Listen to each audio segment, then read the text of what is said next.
Were people happy with their bonuses this year? Did they meet their expectations? Were they disappointed? How does this impact people's willingness to explore the job market? Let's talk about it on Searching Smarter. Every year at Selby Jennings, we survey thousands of financial sciences and services professionals across the United States to benchmark salaries, the benefits they receive, and which push and pull factors would cause them to leave their company or entice them to join a new firm. Over the course of the next 4 weeks, we'll be releasing 8 mini episodes where we unpack the findings of this report with leading market experts from Selby Jennings, focusing on our specific verticals. For our first installment, we have Brianne Sterling, Head of Investment Banking Recruitment here at Selby Jennings, to discuss the findings as they relate to the investment banking sector. If you're interested in reading the full report, it is linked in the show notes and available at selbyjennings.com. Hey, Bri, thanks for being here. Yeah, hey, Jesse, glad to be here. So again, just to reiterate, Brianne Sterling, been with the business longer than I have, past 10 years at this point. Is that right? Yep, I'm 10 and a half, coming up on 11. And your entire career spent in investment banking recruitment, not just here in the US, also done it across the pond. So nobody better to talk through our, what will be a global report, but for the sake of this conversation, US specific compensation, salary, and bonus survey report that Selby Jennings is producing. So just want to have a quick conversation around, what your thoughts are on our findings as far as the results of our survey are concerned, and then just kind of what that more broadly means for the market that you are obviously so expert in and spend all day recruiting for. Yeah, definitely happy to get into it. I'm spending 11 years working with investment bankers and investment banking professionals, and bonuses are a very important piece of their compensation package. So I've seen everything over the last 11 years, ups and downs. So yeah, very happy to talk about what we saw for 2024 bonus goals. Great.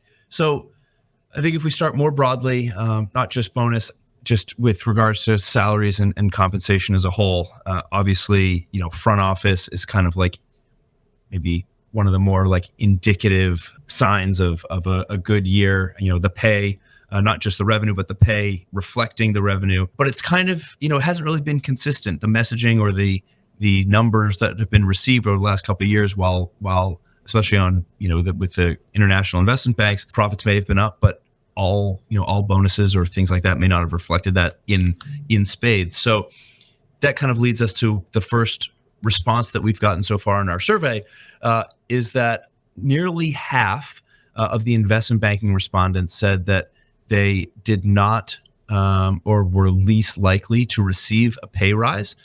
Did you see that this year? Was it were general salaries kind of flat or compensations kind of flat? I think there's a couple of pieces to that. So the first piece is back in 2021, a lot of the investment banks moved up their base salaries. So they adjusted salaries higher, total compensation.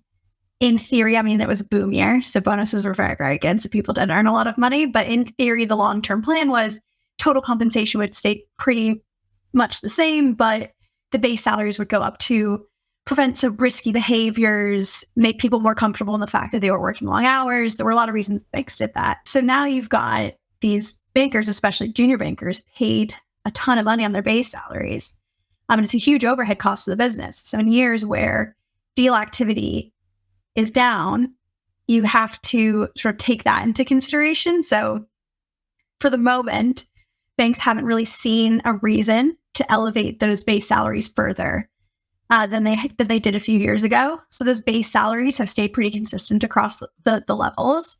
Now, the other side of it is this year and last year, we did see a lot of banking professionals not get promotions. So typically, you're pretty much locked in to get your associate to VP promotion.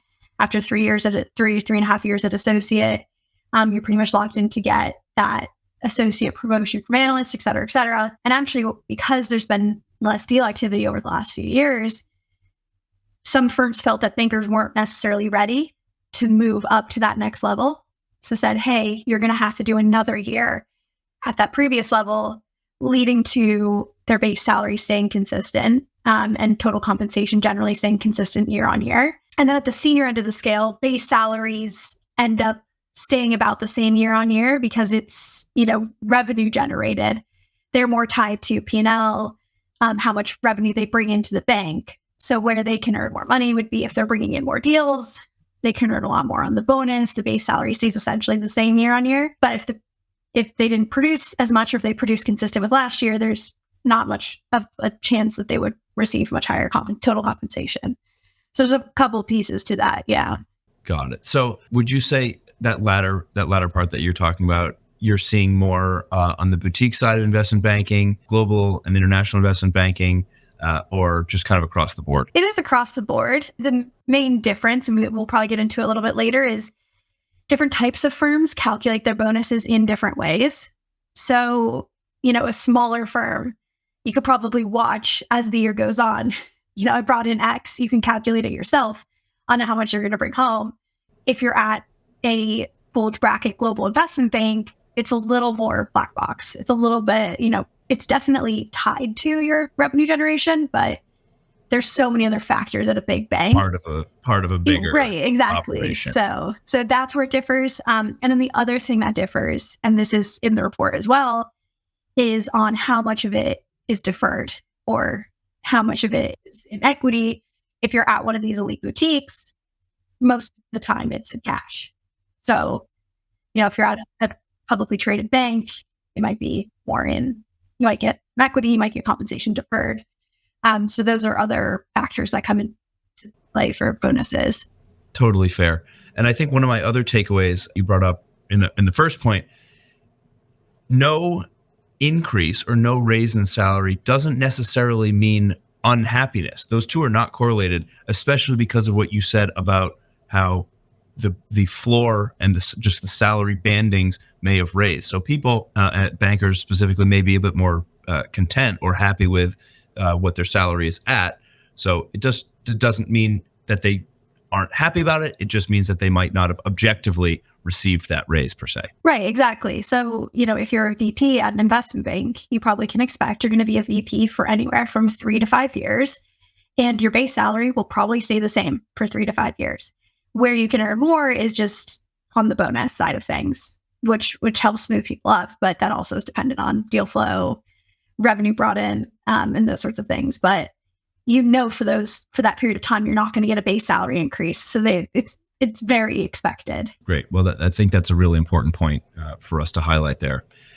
Moving on a little bit, again, kind of in line with the expectations or receiving a bonus in general.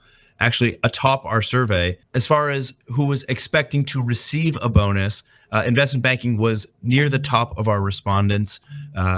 Nearly 80% of the investment banking respondents surveyed in our system said that they received a bonus. Would you say that's consistent? Does that seem high, low to you? About 80%? It's consistent with what we've seen. There were certainly some banks that did not pay or paid very minimal bonuses for a few reasons. One, bank performance, there wasn't a lot to go around.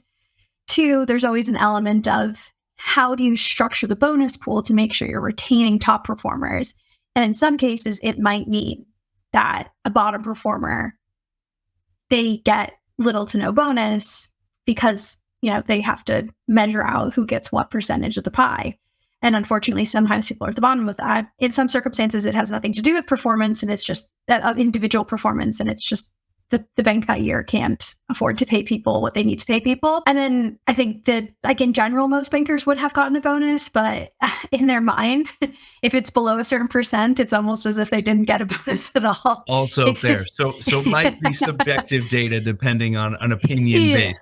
Yeah, because they might look at it and say, what, you're going to give me 20%? That's not a bonus. I've worked 100-hour weeks for the last 5 months. Yes, that's more of a handout than it is their earned bonus. Yeah. Which is a really fair point, and actually brings me to kind of our third big point here as far as bonus size. Generally, the front office, whether it was sales and trading, investment bankers, were those that said that their bonus might not have been calculated as a percentage of their salary, or maybe wasn't, the kind of like you say, maybe have been more of the handout flat figure. Just say more about that. You were kind of alluding to it, that maybe it was a much smaller percent and they don't necessarily consider that to be their bonus. Maybe it was, as you had mentioned earlier, given out in equity, or could have been given out in other ways, remuneration ways. So just kind of say more about what I guess your thoughts are, or how you think the investment banking candidate pool might have received their bonus, like whether it was percentage based or allocated, which you've alluded to a couple times. Yeah, I mean, if you talk to the average investment banker in December or in January before they get their bonus number, they work a lot of hours. They, especially at these big banks, they're closing these multi-billion-dollar transactions.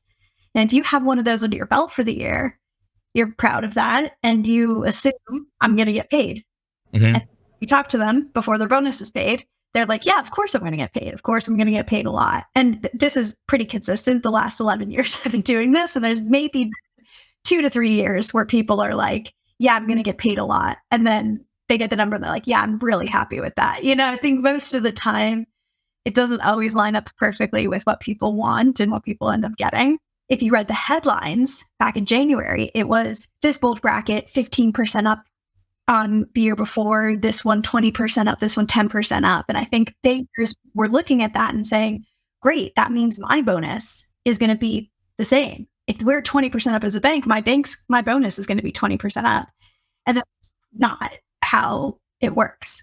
So I think we had quite a few disappointed folks who said, well, I was a big reason why our profit margin was up, and it's because I closed this deal at that deal. So why is my bonus not gone up by the same factor as the bank has gone up? And, like I alluded to before, I mean, these banks, they have potentially fines they need to pay. They need to cover cost of overhead. They need to cover, like if they did any expansions, if they opened up any new offices, started any business lines. Firms like Goldman Sachs invest heavily in technology. They invest a lot back in the firm to, keep things moving forward. So not all of that money gets used for the bonus pool. I think bankers sometimes get disappointed when they see the bank performed really well, but then their bonus number doesn't match up with that. And then you also think about how much hiring did the bank do this year? So like if they brought in some senior bankers, gave them big guarantees, they still have to pay that guarantee even if that banker didn't bring in any deals. So the bonus pool becomes a little bit more diluted there. If they did a ton of junior level hiring, those people don't actually, they contribute to revenue coming in, but they're not directly responsible for that revenue, but you still have to pay them well. So it might take some money off the top. And we saw it a lot after 2020 bonuses. We saw a lot of senior bankers take, 5-year deferred compensation packages on their bonuses because they wanted to pay those junior bankers well on their bonuses to try and retain them. So I think different firms had a slightly different approach to bonuses and how they calculated them and who were they trying to retain. And I think we'll see as people play the musical chairs post bonuses or continue to play the musical chairs, we'll see where people land and what firms they're sort of leaving from, where they're gravitating towards. And a lot of it does end up having to do with how they pay their bankers at bonuses and what the outlook is for, if I go into this platform, do they have good deal flow? Can I see what my bonus calculation could be if we have a good year? That sort of thing. All really great points, and honestly, quite accurately kind of reflect the findings from our survey. And the last kind of statistic is that, to the point that you just made, over half of the investment banking respondents were not necessarily thrilled or had their bonuses least aligned to their expectations. But to your point, maybe those expectations might not have been entirely reasonable or like exactly what what the bank expected or thought they should expect, kind of thing. Yeah. Well, especially it was coming off of Q3 and Q4. I mean, it was like a deal bonanza, like left and right. People were getting deals closed. It was the busiest December one of the busiest Decembers that I've had in recruitment. Normally people kind of like check out a little bit, but every client, it was like the week of of, before everyone was going to take a few days off for, the winter holidays. And people were saying, I can't get an interview in right now because I've got to close this deal. And the candidates were saying the same thing. So everybody was just racing to the finish to get these deals closed. And I think if you come off a really, really busy, we just got all these deals locked in at the end of Q4. We really got it done. You're really proud of that. It's just like the momentum going into the bonus season. You feel that more than you remember, hey, Q1, Q2 were kind of slow. So you remember, like if it was reversed, they might be really happy with what they got. But the fact that they'd just come off of a really big Q4, most banks, it just, fell a little bit flat for some. Recent memory bias. Yes, exactly. That also makes sense because everyone was, as Q3 and Q4 were picking up, it was kind of the first bit of activity that there was to be optimistic about in 6 or so quarters. So that makes sense too. So just to close then, again, that's a really nice transition for us to kind of close out by bringing up another topic. Just generally, post-bonus announcements, post-bonus, I guess, payouts. Talk a little bit about if you think that that's going to lead to an attrition-based market, or if you've started to see some moves, and maybe what clients and candidates can look out for as a result of that. Yeah, I think in banking, you're always going to have a degree of attrition post bonuses. Some of it will be lateral moves, people moving to other banks where they think that they can have a better opportunity in one way or another. The other side of it is you do have a lot of bankers who want to move to the buy side. They want to move to private equity. We have a lot of bankers who want to move into corporate development. So there's always going to be some level of attrition that banks need to try and account for.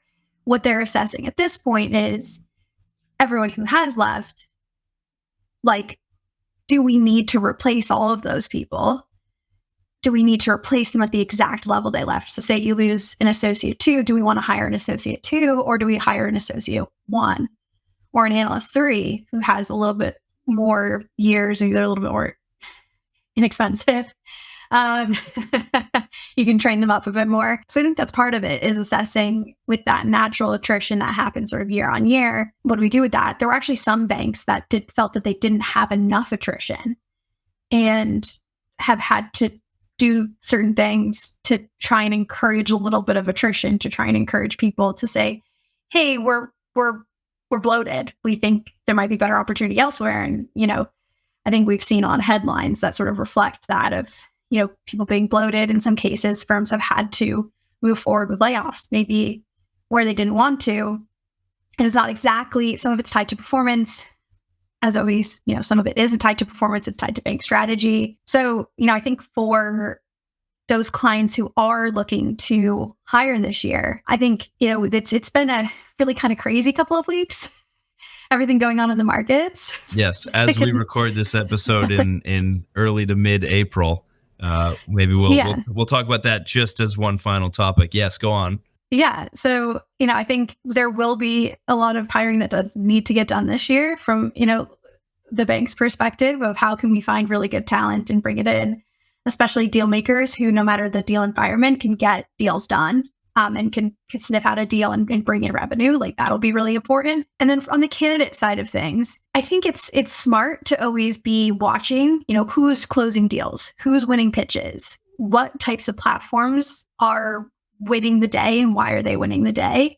Because I think if you are, if you're a junior banker, the most important thing you should be thinking about right now is, how do I get closed deals on my resume?